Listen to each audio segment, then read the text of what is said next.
Hey, this is René. Welcome back to another video on this channel. And today I want to talk about this, what you see here in the background on the screen. So in the last video, I talked about some ideas that I had, like cutting a chart into single days and then just trying to trade these days with some kind of grid.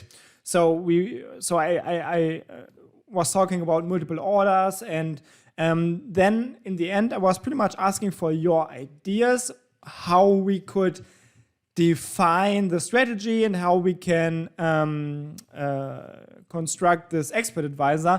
And I was pretty much blown away by all the comments I received. So as you can see here, lots of people commented and there were so many great ideas. It took me quite a while to read and respond to all of these comments, but I'm really happy. There were some comments that didn't really have anything to do with the topic of the video. I can still give a heart for this, but to all the comments I read, and to the comments that refer to my video idea, I usually responded. And most of these comments were talking about some mechanism to identify a bigger trend. So what I talk about in my video was that we might have a problem that we do not know in which direction the day will go, pretty much. And if we could use some mechanism to identify the trend direction, we do not have to question ourselves if we want to buy or sell on this specific day. So most comments were talking about the normal, in quotation marks, a moving average indicator. And I think this is a really good idea to start with. So if I add this moving average indicator here on the chart, we could say, for example, 50 periods or 100, it doesn't really matter. You can see that we will, if there is a clear trend like here, we will be able to identify the direction for this day using this indicator.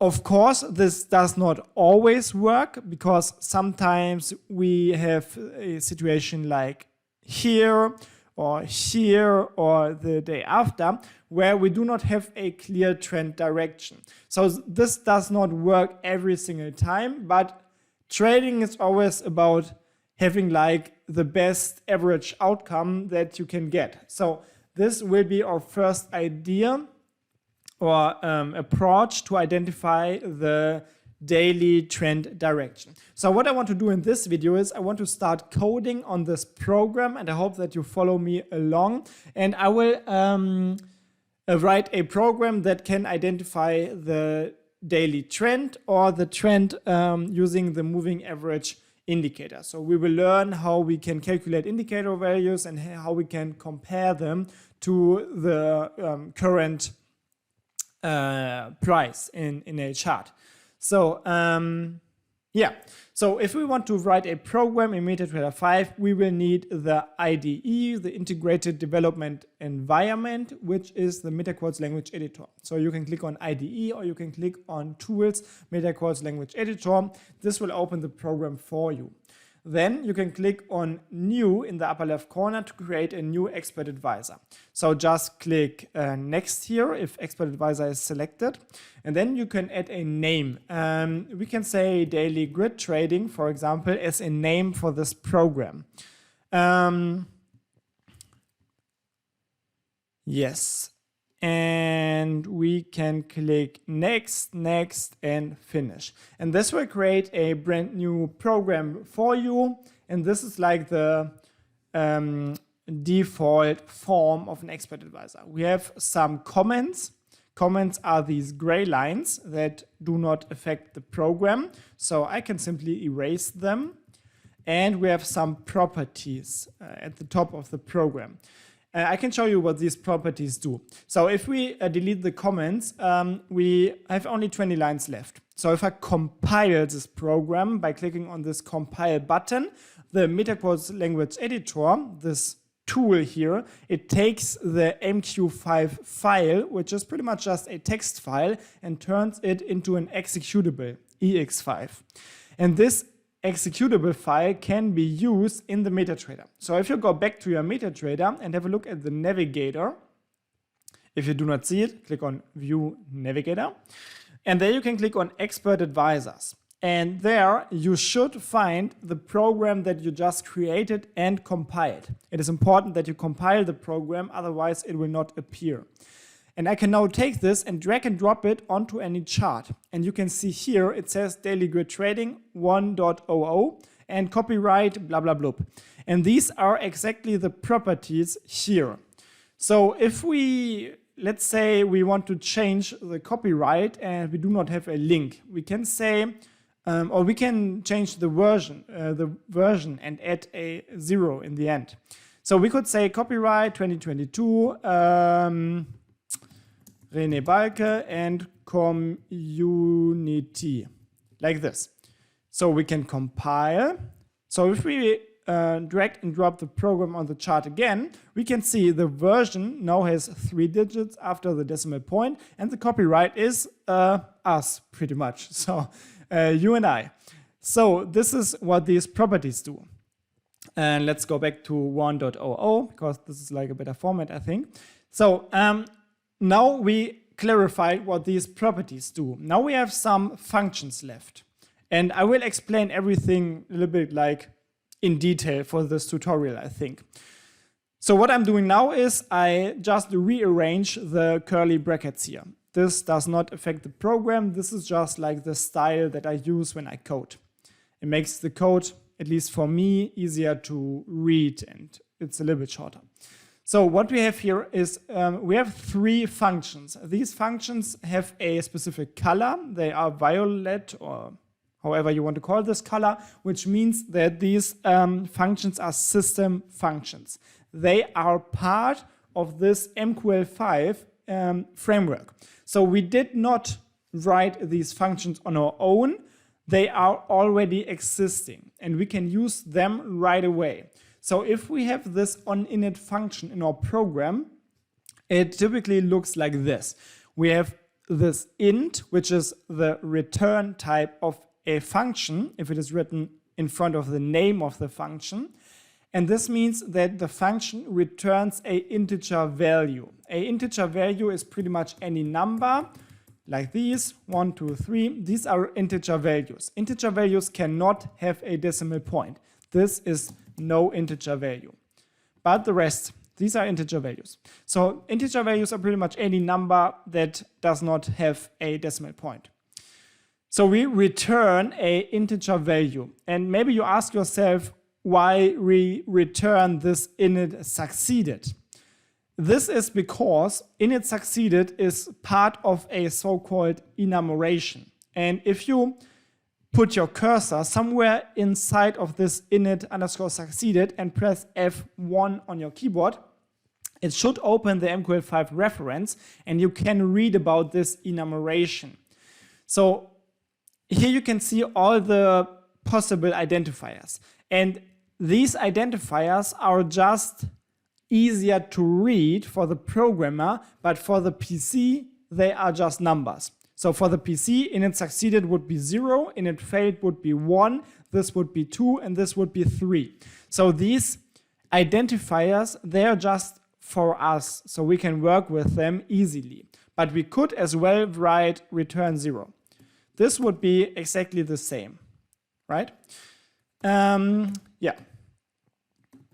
So we have to return a value because this value is then important for the MetaTrader 5 because the MetaTrader 5 then knows if the program was activated correctly or if there was any problem. So if we say, for example, return init failed, there's a problem. But let me demonstrate this real quick. So, oh yeah, I was talking about functions. First of all, we have this return value. This is integer for the onInit function or void for the onDinit and onTick. Void means we do not return anything. Integer means we return a integer value. So if we do not return anything in the onInit function, there's an error. So we have to return something if it is declared like this. Then we have the name of the function, and whoops. So then we have the name of the function, which is onInit here. Here it is on dinit, here it is on tick. And then we have parameters in round brackets directly after the name of the function. We do not have to have parameters, but we can, as for the onDinit function. And then we have these curly brackets. They follow directly after the parameters, and they wrap the body of the function. So everything inside of these curly brackets is executed when the onInit function is called. So if I put another function inside of this onInit function, so if I call another function, which is the print function, which is also a system function, and we can use it right away pretty much, I can print a text in the expert's journal. And texts are always wrapped in quotation marks like this. So this print function, you can see it in the documentation, it enters a message in the expert advisor log. And this message has to be written in the round brackets here as a parameter for the function. So if I write onInit in quotation marks, this will be printed in the expert journal. Then I end the line with a semicolon. So if I compile this and if I activate the program, like drag and drop it to any chart, you can see everything here, good trading 1.00, copyright by us. So I can click on OK. Wait, let me open the expert journal. So if I drag and drop it to a chart, if I click on OK, you will see it prints onInit in the expert journal as soon as I activate the program. This, by the way, also happens if I change the time frame. So whenever the program is initialized, it will print onInit in the expert journal. Let's clear this and let's make a single change. If I say, for example, return init failed before I go to this print onInit, you will see that we do not reach this part of code, this piece of code. So I can compile this, and if I activate the program again, or if I try to activate it, you can see it is automatically deactivated, because you can see it in the journal, the initialization failed because we returned init failed. So this means, for example, that there was a problem and you do not want the expert advisor to activate. You can use this if you have some licensing mechanism for your program. But if we do it like this, we return init succeeded, then we can activate the program. Whoops, wrong program. So like this. And then we have these two other functions. They are also so-called event handling functions, and we can use them to print something, for example, if we deinitialize the program. So the deinitialization happens when I remove the program from the chart, for example. It says on dinit. Or it happens right before I switch the time frame. So you can see switching a time frame first calls the onDinit function and then calls the onInit function. So these are some of the basic event handler functions. And now we have one of these three functions left. And the third one is the onTick function. So if we print onTick, every time the onTick function is called, you can see this happens pretty often. So you can see, even if I do nothing, the onTick function is called. And this happens whenever there is a tick or a price movement pretty much in the chart. Or if there is a change to the ask price, the bid price.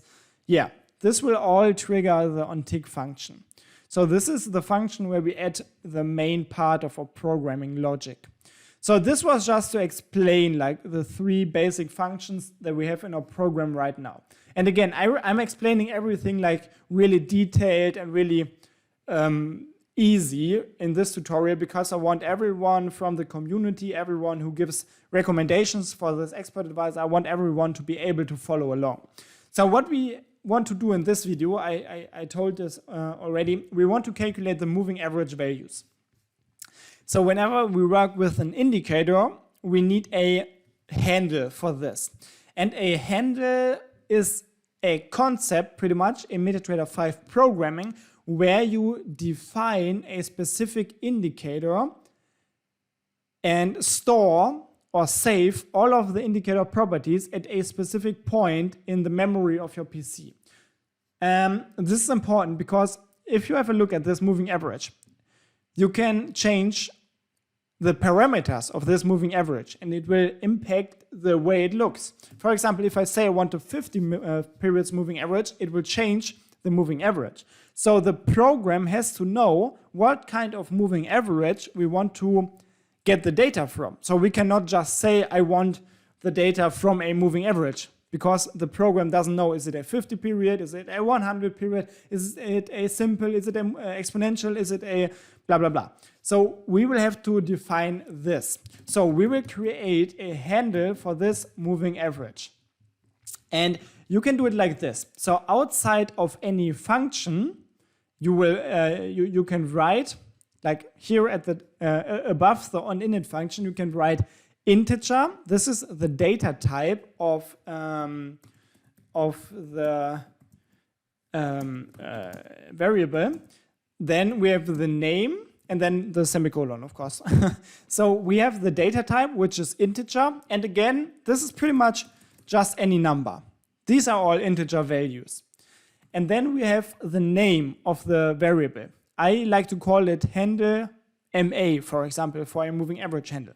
But I could call it Peter Pan. It doesn't really matter. It's just a name for the variable.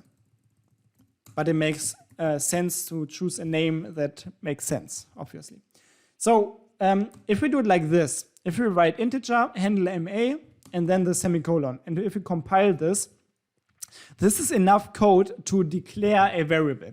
So when the program is executed or when the program is called for the first time, all of the global variables that are outside of any functions are initialized. So the program sees that we are initializing or that we want to have a integer variable.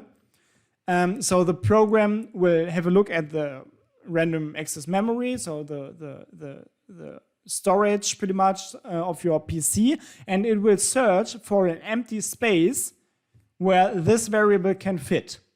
So it will just search for the space and then it will say this space is now blocked as long as this daily grid trading program is running, because we might store a value inside of this variable. So this is what the declaration of a variable is pretty much. So since we have this space blocked in the memory now, we can use it, right? So we can put values inside of this variable, or to speak like a computer, at this specific space in the memory. So we can say in the onInit function, we can say handle MA shall be equal to 1. So if we now print handle MA, for example, this will print 1. So you can see it here. And if we say handle MA, it should be this value, then we will print this value. So you can see whatever value we put inside of this handle MA variable, we can then use this value by just writing the variable name pretty much. So of course we do not want to put any random number in here, but we want to use a function which is the IMA function. So write it like this, small letter I and then capital letter M and A.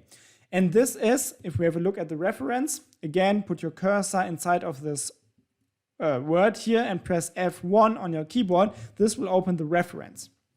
And you can see this function, it returns the handle of the moving average indicator. It only has one buffer. So what this does pretty much, you can see the so-called signature of this function here. It will return an integer value, just like this onInit function. It returns a value. And if a function returns a value, it means that after the function is processed, you can take this value and, for example, store it in a variable like this. So we say handle MA equals, and then the return value of this IMA function. So we write IMA, then we open the parameter list here by writing this bracket, this round bracket. Then you can see like a list of parameters. And this list has to be filled by us. So these are the information that I tried to explain before, that we need to define a specific moving average. So you will find the period, the method, and the applied to price in this list. If you have a look here, you can see there is the MA period, there is the MA method, there is the applied price. You can also see this in the documentation here. So you can see we have the MA period, we have this shift value, we have the method, we have the applied price, and so on and so on. So what we want to do here is we want to fill, or we want to give a value for all of these parameters. And you can see it here in the documentation. These parameters, they have different data types. For example, the symbol, which is just the market that you want to trade, for example, euro, US dollar, it is a so-called string value. A string value in programming is a text. So, for example, we could say euro, US dollar as a first value for the symbol. This would work. But there's a better way of doing this. You can write underscore symbol, because underscore symbol, it always holds the value for the current chart symbol. So if I run the program in euro US dollar, underscore symbol will have the value of euro US dollar. So let me print this real quick here. If I print symbol, you can see we will print euro US dollar. Pretty cool, right? So we can just use this underscore symbol, because if we run the program in a US dollar Japanese yen chart, it will then use US dollar Japanese yen. So the next IMA, the next parameter is the period, which is pretty much just the time frame. And you can see it here, it has the type enum time frames. This is, again, you can see this enum, which means it is a enumeration. It is, under the hood, just an integer value. But if we press at this enum timeframes here, this is a link, and it will give us all the possible identifiers. So we can choose any of these values pretty much. So we can say, for example, period D1 or H1 or whatever. This is the time frame for this moving average, because in every time frame, the moving average looks different, of course, right? So we will have to define the time frame that we want to calculate the moving average values in. So I could write period H1, and if I print this, you will see this is nothing else but a number. Whoops, yeah, there's a problem. If I comment this out, you can see it is just this number pretty much, 1,600, whatever. So I could also write this value here, like 16, blah, blah, blah. But I can also write period H1. It is exactly the same for the PC, but this is easier to read for us as a programmer. So the next parameter is the moving average period. And this is, for example, 50. This is like this parameter here for the period. And then we also have the MA, the shift value, which is this. I usually like to keep it as 0. Then we have the type, which is one of these types here. Again, you can read it in the documentation. The type is one of these enum MA method values. If you have a look here, you can choose any of these values. So we can choose, for example, SMA for a simple moving average. And then we have the applied to price, and oh wonder, you might have guessed it already. It is again a enumeration, and this enumeration is enum applied price. All of these enumerations that we are using here, they are predefined in this mql5 framework. So they are part of this bigger framework, and we can use them right away. They are already defined. So somewhere in in the master code pretty much, there is the definition for this specific enumeration. And we can use any of these values. For example, we choose the close price close, because this is the default value. Then we provided all of these parameters, so we can write a closing bracket, a round closing bracket, and end the line with a semicolon.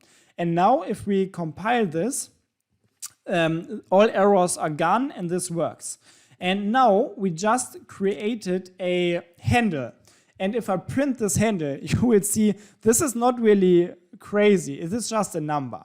So for example, this handle has the ID 10. This does not really mean anything to us. But for the PC or the MetaTrader knows that the handle 10 means that it is this exact moving average with 50 periods, 0 shift, simple moving average, price close, euro US dollar, period H1. So if I, for example, let me show you something. I could say the period shall not be period H1, but it should be period current, which means it is always the current chart time frame period. So if I compile this, you will see, again, we get this 10 as a handle. But if I change to M1, the number now changes. Now it's 11. If I go to M15, M15 is 12. This is because the time frame changed. So in different time frames, we have different moving average handles. Or we create different handles because they have different parameters, right? The time frame is different. But if I go back to time frame M5, it is 10 again, because this was our first handle. If I go to M15, it is 12. If I go to M1, it is 11. If I go to H4, it is 13. So the number is just increasing. And again, this number, it doesn't mean anything to the programmer. We cannot calculate with it. We cannot really do anything with it. But for the expert advisor, for the MetaTrader, this number is connected in the background to a specific definition of a indicator. So this is why if we have the same expert advisor, the same moving average with the same parameter list, it will have the same number here always. Yeah, this is it. So yes, this is really cool. So we created a handle for this moving average. Now you might question yourself, why are we doing this? And this is the exact right question, because we will now go to this onTick function here. So just go into the body of this onTick function, like in between of these curly brackets. And now we can use a function. This function is called copy buffer, like this. Copy with a capital C and buffer with a capital letter B. So we write this copy buffer function. And again, we should have a look at the reference. You can see this is a really complex explanation, but what we can see here is, or the first sentence already says it, we get the data of a specified buffer of a certain indicator in the necessary quantity, which means that we can get any values that we like from any indicator. And you can see the function looks like this, or like this, or like this. So there are 3 signatures and we can choose one of these. You can see they are always a little bit different with the data types, and whatever data type you provide as a parameter, it will automatically choose the right copy buffer function. So if we have a look, for example, here at the list of these parameters, you can see the first parameter that is requested is a handle. And this is good because we have a handle, so we can just choose our handle MA. Then we write a comma and we have to provide a buffer number.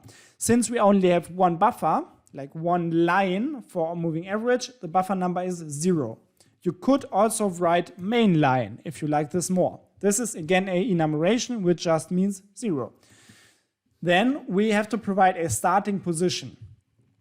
And there we always start like at the very right side of the chart. So the indexing starts with the last candle, and this would be position 0. So if we want to have this moving average value here, which is 1.002000, then we would have to provide index 0. But if we want to have this value here, we have to provide index 1. And if we want to have this value here, we have to provide index 2. So the indexing starts at the very right side. It starts with 0 and then increases by 1 for every single candle. So for now, we can just say we want starting position 0 maybe, and then we can add a count. A count is the amount of values that we want to have. So we said we start at this last bar, 0. Now we can say if we want to have a count of 1, which means that we only want this value for the last bar, or we could say we want 10 bars. So we would add 10. In this case, we just want one value. So we add 1. And then as a last parameter, we have to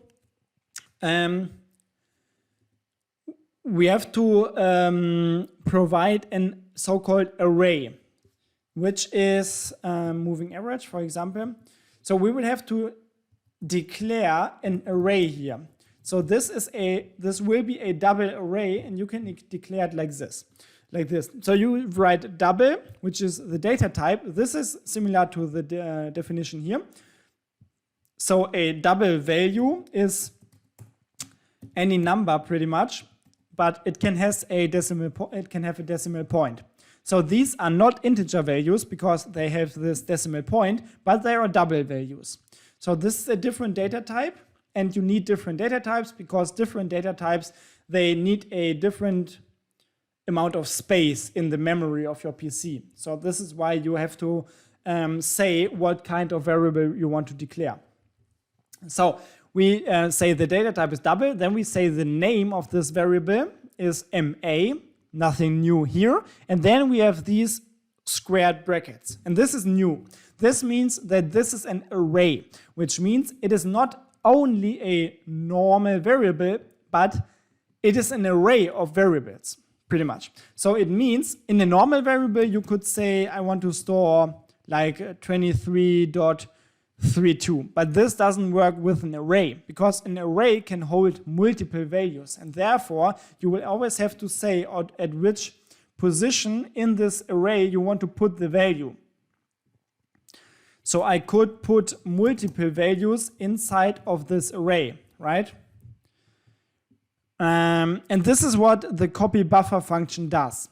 It puts, or it can, if we say we want a count bigger than 1, it can get multiple values from this moving average indicator and store it in this array. This is why we cannot have a single variable, like a single double variable, because if we have 10 values, we cannot put them in a single variable. This is why we need this array, right?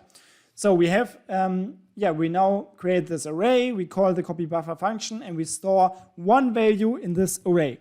And the indexing for arrays always starts at 0 again. So if we print MA at index 0, and you can write it like this, and you can only write it like this with these squared brackets and then the 0, it will then print the current moving average value.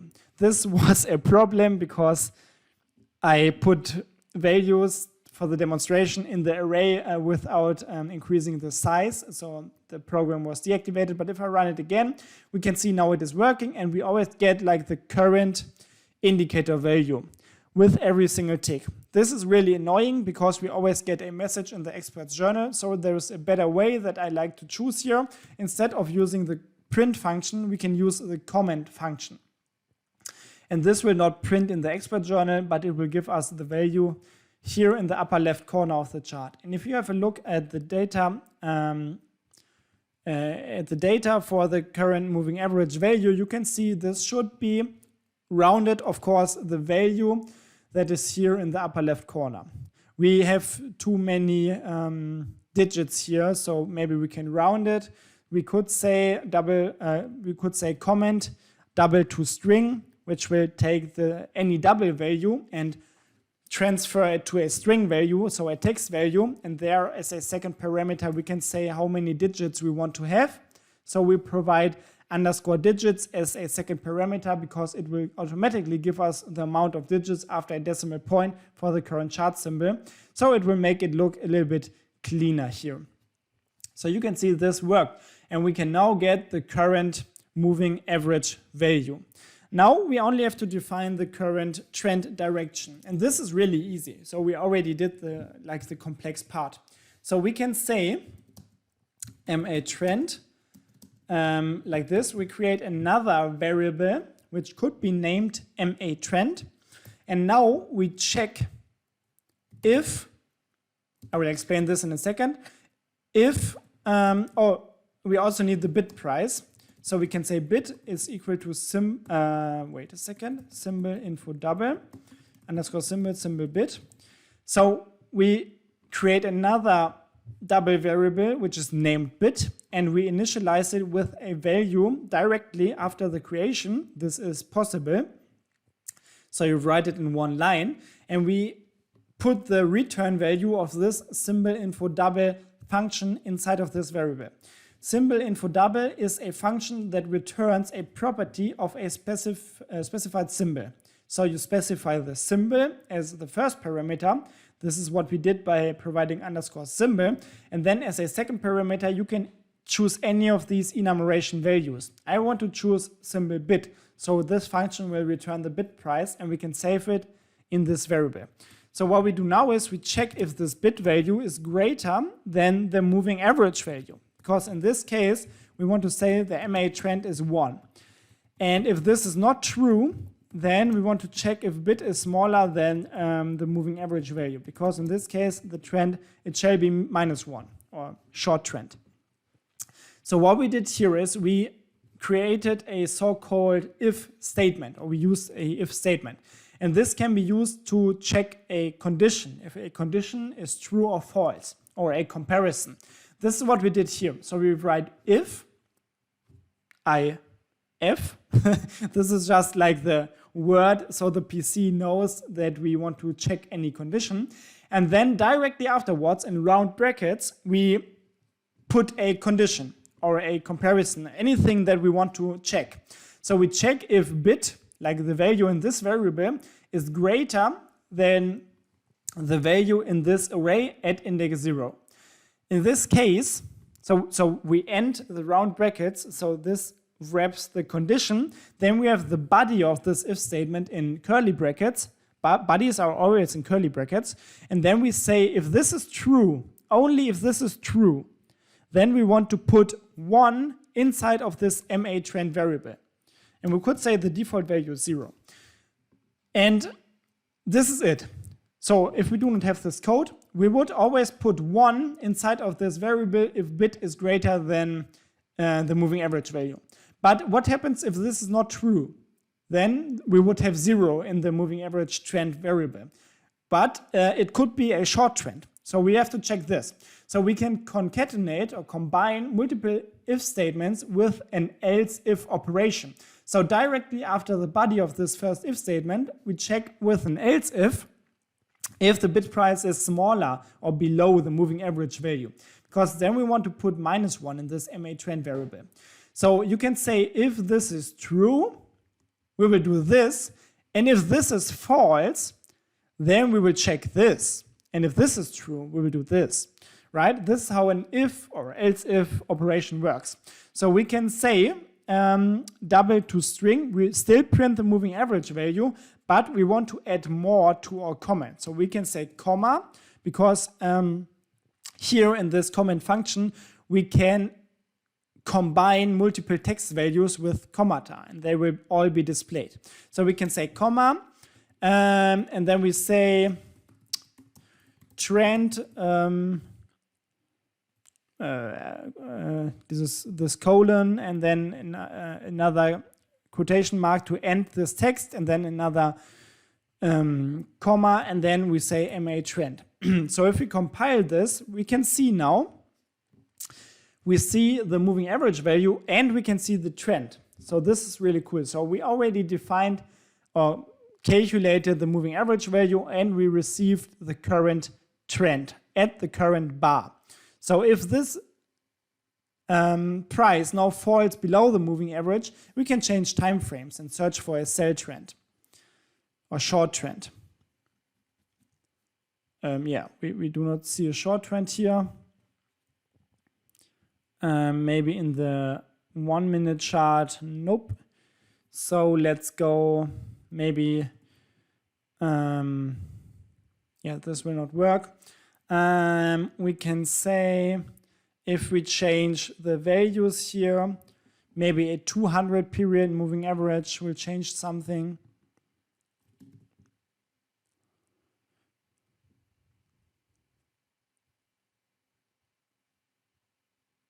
Yeah, there we have a sell trend in the 4-hour chart. And you can see now the trend is -1. So this works. So this was like the first video for this grid trading program. So what we did here is we calculated the trend direction using the moving average. And this is what we can do at the start of a new day before we create these grids and this grid orders. So I did this because this was requested by most of the comments under the last video. And now it is important that you give me some more ideas for what we can do next. So the next part should be like defining the entry points for our grid. So please give me some ideas how we can build this grid now. Shall we use, I already read about using the ATR indicator, which I really like, or just using a fixed points. I also read about support and resistance zones. This is not really my favorite because it's really not easy to program and it is often very subjective and not really, yeah, there are no strict rules very often for support and resistance zones. So give me some ideas, please, below this video. And I hope this was easy enough explained so everyone was able to follow along. Also, if you like this style of explaining programming code, and if you want to have like even more in-depth knowledge and even better or easier explanations, check out the link below this video and you will find a complete course on mql5 programming where I explain everything really beginner friendly so everyone can follow along. Okay, this is it for the first video on this new expert advisor. I hope you liked it and I hope that you give me some more ideas for the next video. Yeah, and we will see each other in the next video. Until then, have a great time and good trades. Bye bye.